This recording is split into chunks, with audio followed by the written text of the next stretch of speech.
Alam mo ba na nahuli na ni Jerry si Tom? Totoo ba? Yes! Oh, I love it! I love it! I love it! I love it! Bakit? Ano meron? Tasese mo dyan. So, ito na nga, bago ang lahat, pahingi muna akong pizza, ha? So, kasi deserve ko naman to, eh. Hindi, kumain ka lang. So, ayun na nga.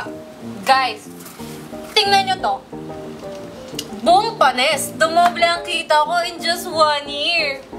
Although, nakaka-stress. Kasi mas malaki pa dapat ang kita ko kung wala akong maraming empleyado, eh. And, my God, yung rent, yung bills, ang tataas. My God. Pero, it's still worth it. So, okay lang.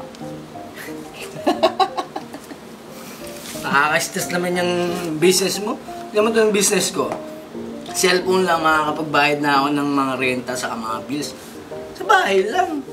Eh, ano ba yung business mo? Ito, tingnan mo. Pigit ka muna. Ayan! Ah, wow! Yan. Pero, ano to? Ba't ang daming, what you call this? Poppers? Yun nga eh. Babasagin kasi to. Alam mo na pinaghihirapan ko bawat butil ng detalye ng pagbabalot ko dito. Tapos, basag-basag lang pag dumating sa buyer. Okay lang yan. Okay lang yan, pre.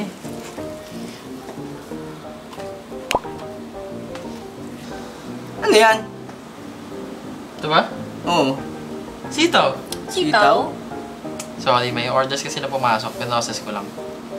Ha? Ganun lang yun? Oo. Sahod.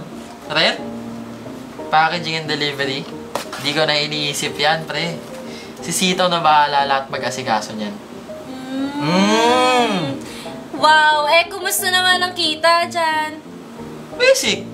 7 to 12% ang markup dito. Eh baka naman konti lang orders dyan. Hindi ah. Dahil si Sitaw na bahala mag-market ng mga products mo. Di lang sa Pilipinas, kundi sa buong mundo. So saan ka ba? Di ba? Magsitaw ka na!